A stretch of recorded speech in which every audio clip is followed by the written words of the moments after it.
everyone. I'm Sarah with This Modern Love Photography. I have Dean here. He's my lead cinematographer. We've been working together for about 3.5 years now.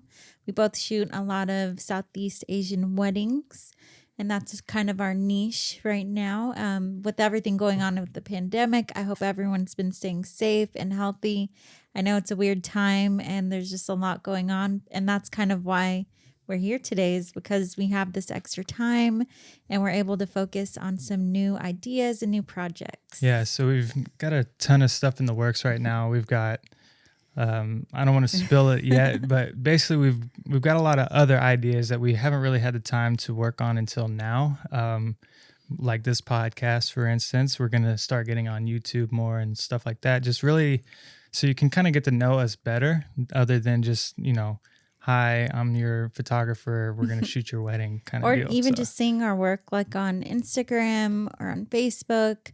Like I think a lot of people see our work with our photos and our video, but they don't really know who we are. So that's why we just kind of want to show our faces, show our personalities, and just really get a feel for it. Yeah, so with that being said, let's go ahead and get into your background. Sarah, how did you get into photography and making a business out of it and all that kind of stuff?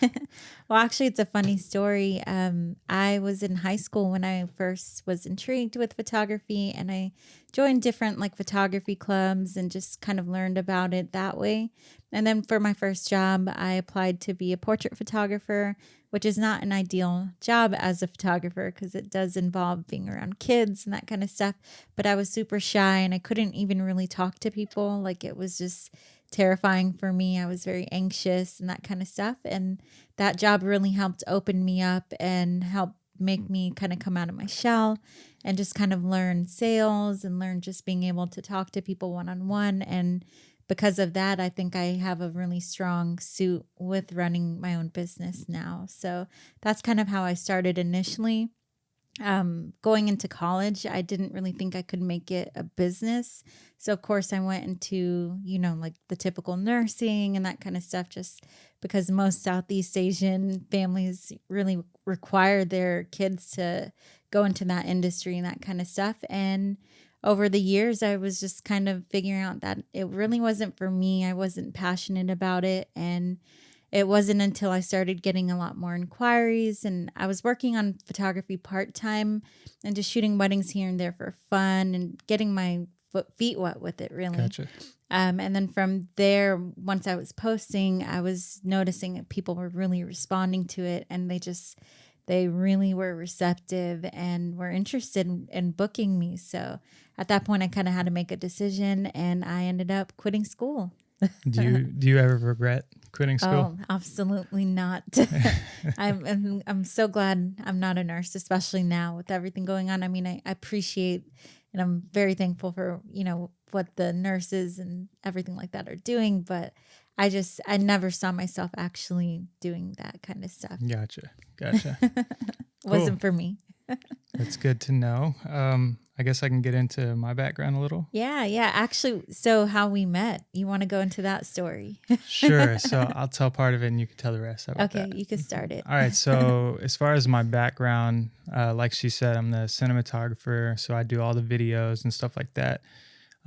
Never in my life had the desire to shoot weddings. I can even remember times my dad would be like, son, you should get into shooting weddings and stuff. That's where the money is. But at the time I was just like focused on other things, trying to be creative and that kind of stuff. So my background was actually music videos, and the music industry and stuff like that. Which actually brought me, I came here from Kentucky, didn't really know anybody. We're in Atlanta, if you didn't know. Didn't know anybody, moved here, just knew the two people that I lived with. One of the people that I lived with actually did music. So that was kind of my way of networking. I would go out to open mics and I was in the clubs and shooting for other artists and, kind of following people, doing the vlog stuff and all that good stuff. But luckily that's mostly in the past now. So don't catch me in the clubs anymore. But anyways, I got him out of the club. Yeah. So long story short, one of Sarah's friends actually saw me whenever I was at the club one time with a group of people. She saw me shooting.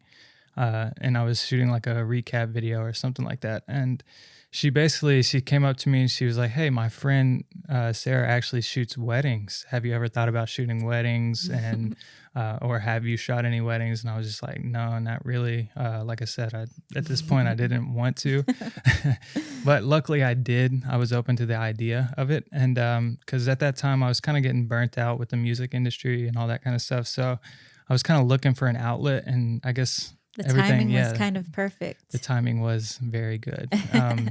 So I gave her my contact information. A few days later, Sarah contacted me, and That's what happened? the history. Yeah, Well, so that's when history began. began. Well, basically, so when I had started the photography business, I had a lot of people reaching out to me and being like, "Well, you need to do video as well. Like you should have both because we want to just book one person and just deal with one company." And so with that, just traditionally, like Southeast Asian weddings tend to be on the cheesy side.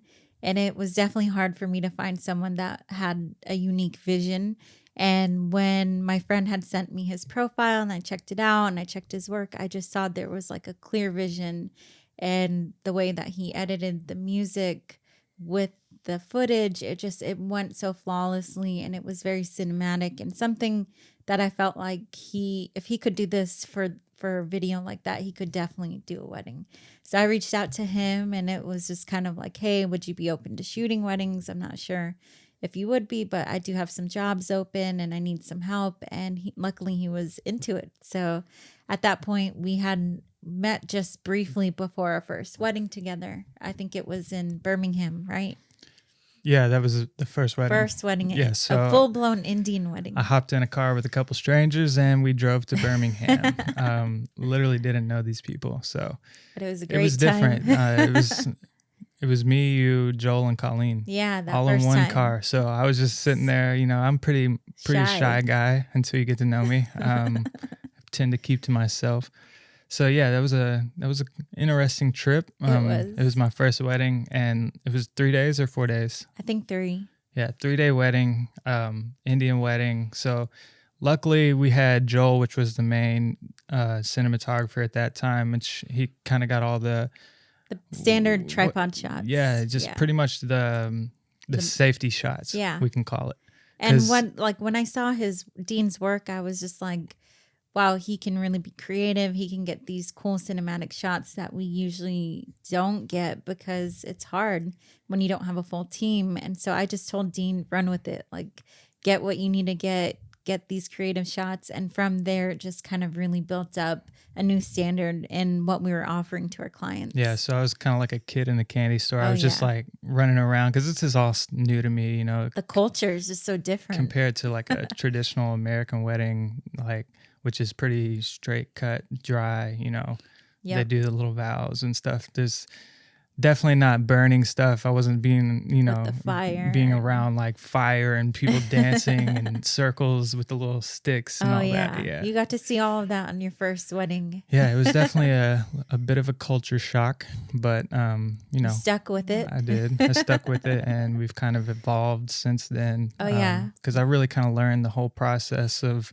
how their weddings are and how they, are different. So that's kind of the story of how we met. That was the start of it.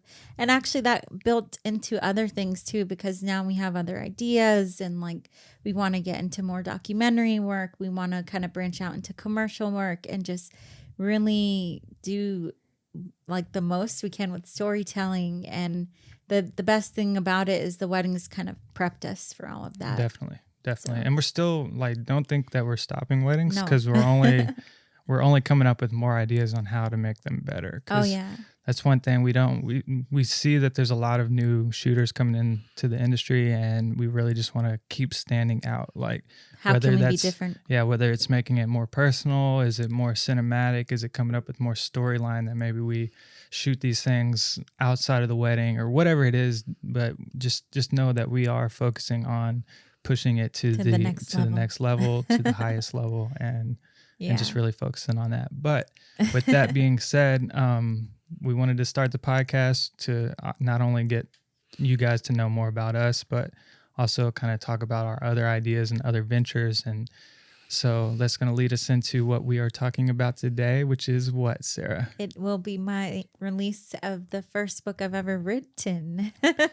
That was choppy. Uh, Let's get a warm welcome to the new book. the What new is it called? book, How to Be a Bride. So this is my essential guide for all the brides planning their wedding, especially now through the pandemic with the extra time everyone has. I figure why not give the knowledge to the people and really just educate, because what I've learned over the years is that brides just really don't know what to expect. And that at the end of the day, once the wedding is over, it kind of goes by in a blur. And why not be more prepared and just like know what you're getting into? Okay, so is there a reason that you like started giving this education back? Has there been Oh, yeah. So over the years, I've just noticed a lot of the same issues and a lot of the same problems that kind of stem from really crazy random things that don't end up mattering. So that's why I kind of put all this advice together, and I wanted to put it in a way that would be easy to read and just kind of really informative so that they know what to do, what to expect, and to avoid these common problems. Because at the end of the day, it's their first time getting married, but it's not ours. We've gone through it time and time again. you mean not our first time at a wedding? At a wedding, yeah. So we go through the experiences, we see what happens, especially being behind the scene. And that's why I just figure we have the knowledge, and why not share it with everyone? Yeah, and I remember because there was a while that I don't know. Do you still do the little guide with all the new inquiries and stuff? Yes. So with that, whenever someone new inquires on the website, I send them an informative guide. And that's just kind of giving some background information about our company, the services we provide, as well as like helpful hints about like what to expect at their engagement shoot, what to wear, just a whole guide of that. So I was already giving that information freely out there. And I just do that because it helps prep them, helps them know what to expect. And then they can kind of read that on their own and figure out like, okay, are they a good option for me? And then from there, we usually have our bridal consultation where we go over their questions on the phone. And from there, I was noticing a lot of the times they had very similar questions.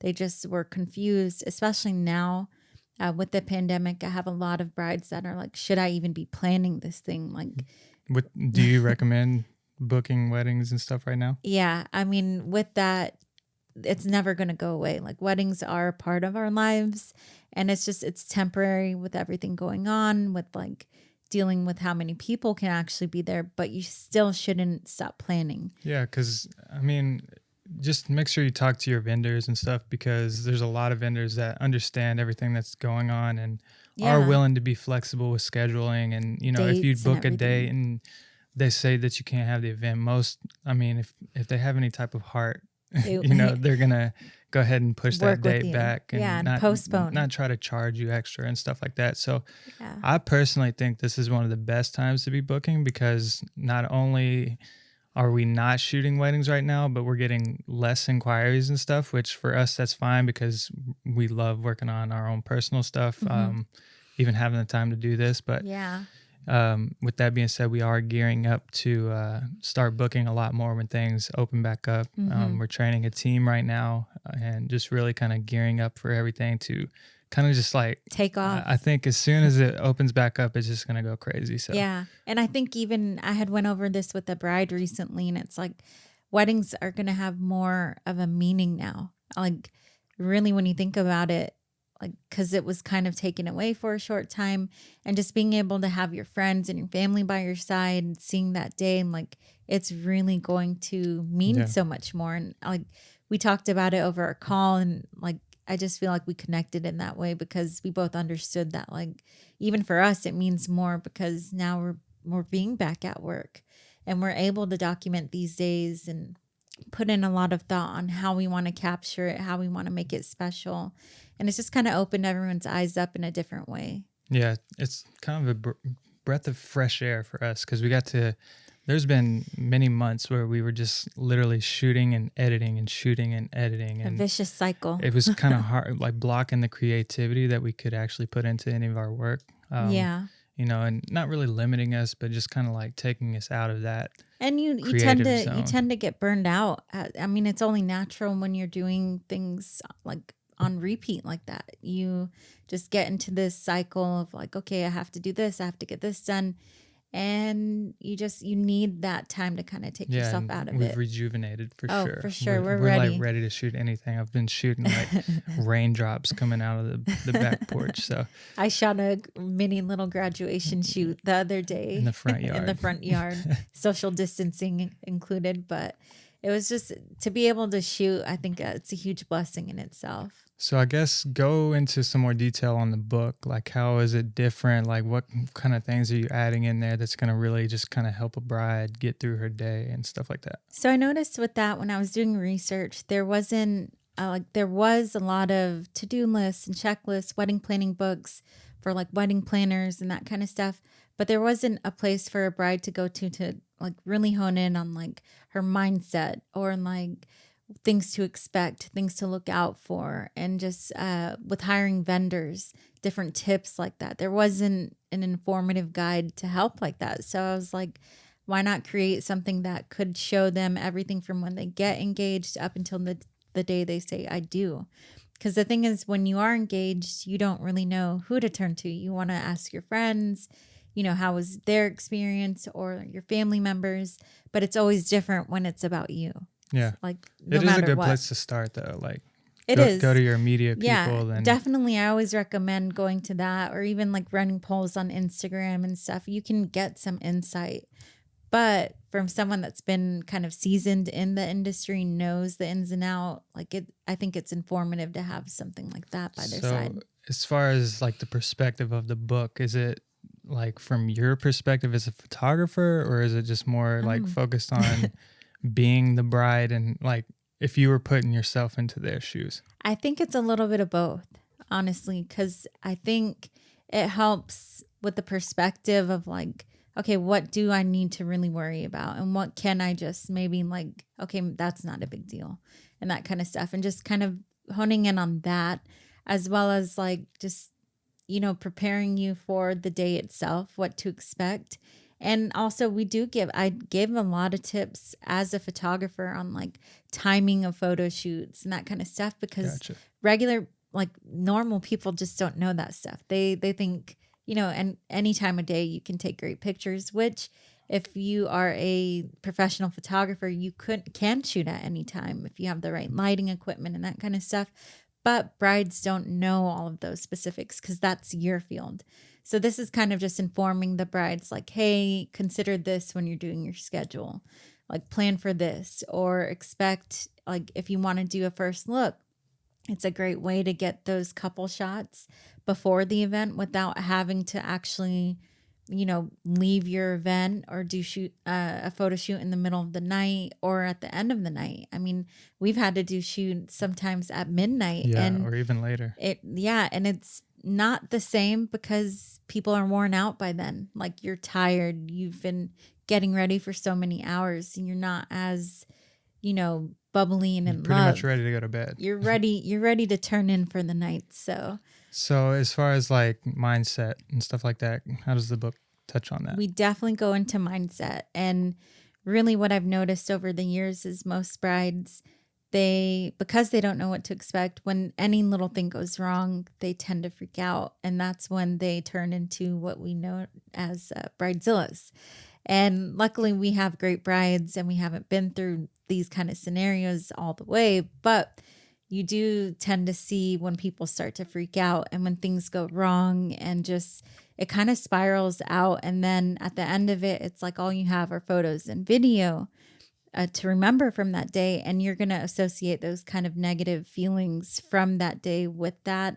And that can kind of just ruin the whole moment of, you're about to spend your life with this person. And Yeah. I always try to, give my brides and grooms even pep talks of like, don't care about what is going on externally and just really focus on like why you're there. because I think a lot of people lose focus of that. How does that affect your photos? It definitely does, because if they're not relaxed and comfortable, it makes it harder for us to make it look like they are happy and in love. And I can remember one instance, and it was probably one of the worst times, where it was an arranged marriage, which is kind of on very normal for Southeast Asian weddings. But with that, like, they didn't connect. And at that point, it was kind of like, it was like forced. And I had to try to make it something that it wasn't. And it didn't feel organic. It didn't feel real. And that's not the type of weddings we want to shoot. We want to shoot the ones that, like, they're crazy about each other. They want to be with each other. And luckily, the ones that we have now, that was probably one of my early weddings way, way back in the day. But now, luckily, the couples are amazing. They love to be together. They love to work with us. And I think that's something we bring to the table too, is we know how to make people feel comfortable. Especially you, Dean, as a videographer, you have to kind of tell me about your experience with that. Well, I don't try to steal the show, because I know it's pretty much they have the connection with you for the most part. Every now and then I'll take them to the side and do my own like sequences and stuff like that. But stress definitely plays against us, because for photos, you can grab a good photo even if they're a little bit mad, because you can tell them smile, blah, blah, blah, and you'll get that shot. But then, like, as far as the video, like, it's tough, because you can't fake that. Yeah, whenever you're telling them smile, and I'm over here trying to get like a 3 to 5 second clip, and they smile, and then they're just like pissed off and looking at their groom and just mad, or looking at their watch, or and just like making things just kind of awkward. It's definitely going to show in the videos and the photos. And like she said, that's pretty much all you keep from your wedding. So I think the book, like, really touches in on just how to prevent some of this kind of stuff. And just like, you have to really let go, let go of anything that's in your head, because most stuff doesn't even matter. Like she's saying. Yeah. Like, a lot of people I know stress about being late and that kind of stuff. And it's like, it's your wedding. If you're late, it's okay. They're waiting on you. Like, they're going to wait, because they're not going to leave until you get there and everything's done. And at the end of it, most people kind of forget about being late after they get into it and stuff. But I think what happens is a lot of people are in their rooms and they're kind of secluded from everything. So they don't really see everything. So as for us, we actually shoot the ballroom and everything. We see the cocktail hour, and most of the times people aren't even there. People aren't there. The doors aren't even open yet. They're running late down there, setting up the decor. So it's like everybody's usually late. Yeah, so it's a pretty normal thing.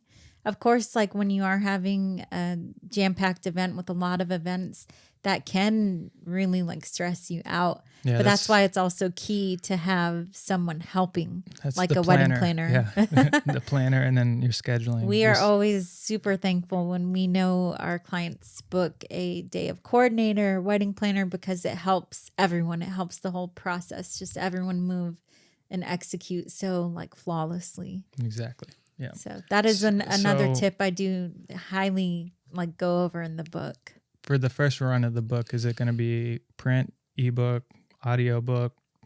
What type of book are we talking about here? So first, we're actually going to be doing an ebook. That'll be released on the 17th. I'm really excited about that, because I made it just, like, easy to read, and a format with pictures too, so you can visually see what I'm talking about in the book. Aside from that, I do plan to do a hardcover version, but not until a little bit later, because I do want to do some research on how I want to do that. I have some visions in my head, but I won't go into that.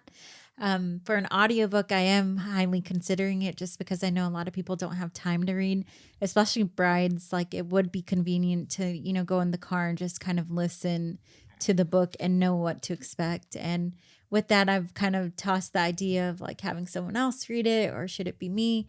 And I think I've gotten some feedback from people saying it should be me, because, it is my book, and coming from my tone and that kind of stuff. So hopefully I can. It doesn't have to be all perfect and, it's scripted. Hopefully I can do some service to it. Just read it off. I think I'll be fine with it, but it's going to take some practice, which I mean, even writing this book has been a whole process in itself. So Let's talk about the process. How's that been different than what you're used to doing, like taking wedding photos? well, it's a whole new territory. Like I didn't know how to go about it. I just knew I had a concept.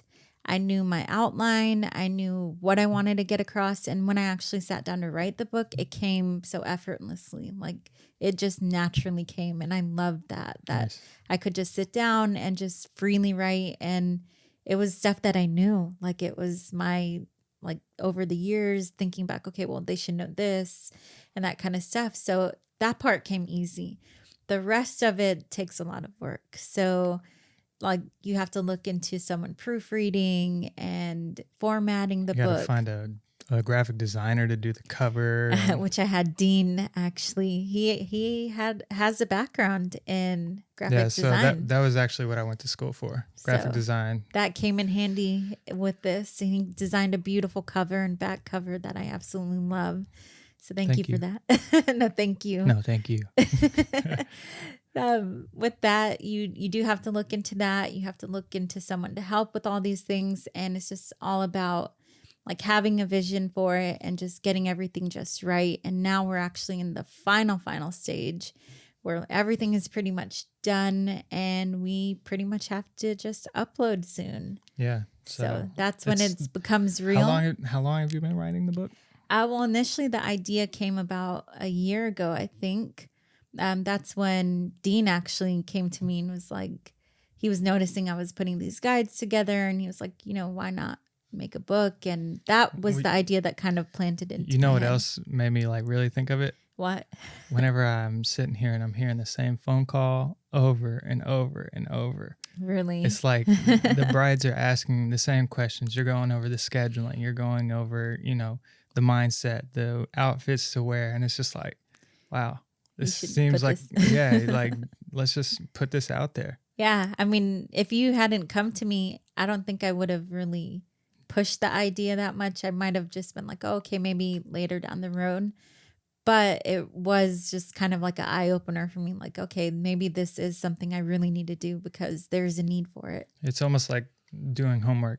They need to Yeah. do their homework. Yeah, that's what it is. And I don't mind. Like, I love my job and I love, being there for my clients and just kind of being the person for them to talk to and be vulnerable with and that kind of stuff when they get frustrated and stuff. And I've had to be the shoulder that they cry on at times. And I mean, it's just you have to take on so many different roles. So this is just one way I can help them. Yeah, and because I know it's hard researching this stuff because there's so many things out there. Just like, and it's like once you start learning from this person says this, and this one says that, and then you're like trying to put all this together, you just get It's overwhelmed. overwhelming. Yeah, Yeah. Like, and I explain that to brides. Like, I know it's overwhelming. I know when I send an information guide out there and I explain the pricing and how we work, I know it can just be a lot. And that's why I always push for a phone call because I can explain everything more and I can get some insight from them on what they're struggling with and that kind of stuff. And that usually yeah. Because opens it up. at the end of the day, you're more than a photographer. Oh, yeah. I've had people call me a therapist and just different things. Marriage counselor. Marriage counselor, Yeah. that was one. I've helped with styling. I've definitely, like with Southeast Asian weddings, they have to pin the veil. I don't know how many times I've pinned a veil on someone just because I know what to do and I know what looks good with it. So I think it helps them feel comfortable because they know I am experienced with it. And I'm hoping that experience is something that really pushes this book. Okay, so with the last couple minutes here, let's quickly go over the launch team because I know you're talking about this a lot on Instagram Oh, and yeah. stuff like that. So as far as like how are you actually going to release it and stuff like that? How do you plan to get it out there? So it's going to release actually on the 17th, May 17th. That's the date we picked. But we are having a launch team, and that's basically my core group of people, my network that plan to buy the book and leave me a positive 5-star review. With that being said, I wanted to kind of give back and do a giveaway for everyone who does participate because I know it's a lot to ask for to get that review and that kind of stuff and to buy the book. So I want to just kind of, give back to the people who support me and do that giveaway. So we'll have some fun prizes like Amazon gift cards and maybe even a photo shoot. I'm still kind of working out what I want to do for all of that Okay. though. Cool. So as far as like the launch team and having these people do that, what's it going to do for you? Like, why are you asking So that? the main thing with that, I've done a lot of research with this, and basically to get my book to be on that front page of Amazon, I need to have a good group of people buy the book and leave that review. Just to kind of get the traction yeah, going. it's gonna get eyes on it, and it may even be on the front page. So when people are looking for book recommendations, mine's gonna be right there, and that's really what I want, because I want the book to be like seen on a global scale, and I don't only want my network to see it, but I want the world to see it. So that's kind of the best way to get it out. Yeah, because it's really for any brides, right? It's not just South Asian. It's not just definitely geared towards one niche or one type of wedding. It's for all brides. So it's general. Yeah. Yeah. Okay. Cool. So anything else on top of that? I know we're going to probably start our YouTube soon.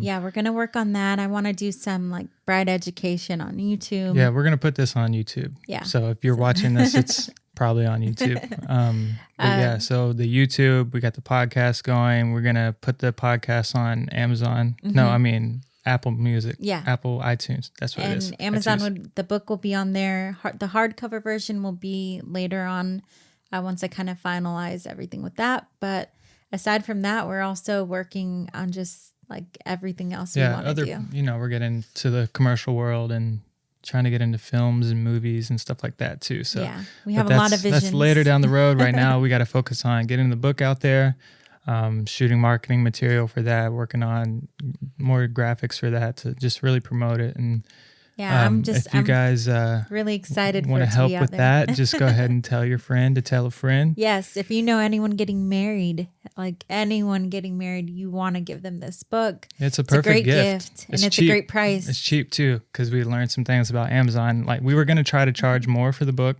not only just to make more money, which that sounds bad, but really just because of the amount of knowledge that's in the book. It's worth a lot more than it's worth a lot, really, just because of the stuff that's in the book. Yeah. You know, and how much, you know, if a bride can go through her wedding without being stressed out, she's probably going to pay. That's like a priceless amount. Yeah. Really. I think any bride would pay anything for that. Yeah. So how much is the book? Right now we have it priced at $9.99. Yeah, so that's for the ebook. That's for the ebook. The paper book will be definitely more because there is more cost to it. But again, we're still working that out. And having the book at $9.99 isn't so bad either, because I feel like people will they can afford that, and it's just a reasonable price for it. Yeah, so I'm excited. Yeah. I mean, people pay $10 for a lot of things. So yeah, I think even like coffee a couple times in that. Yeah, yeah. You can look at my receipts. Oh yeah, he's the coffee fiend. Yeah. So that's pretty much all we wanted to talk about on this one. Just really focus on the book and kind of give you a little bit of background about us. We're looking forward to booking some more weddings and stuff in the future. Also more podcasts. We have a lot of stuff on the works. We want to even maybe include people eventually. Just get it really more. I think it would be cool for you to sit here with past brides. Yeah, that would be cool, and do little interviews with them. That would be awesome. Like, what are things they wish they... Yeah. That's a good idea. See, this is how we even develop ideas randomly. We'll be talking, and there they come. Yeah. That's how the book came about. So where can they find you? Oh, yeah. So with that, you can find me on Instagram. My Instagram name is This Modern Love Photo. If you want to find me on Facebook, it's This Modern Love Photography. And if you want to just go to my website, thismodernlovephotography.com. I know it's a long name, but I'll explain that in another video because it does have a story behind it. Thanks for tuning in and just kind of being with us a part of this journey. And, you know, look out for more coming soon. Bye, guys. See ya.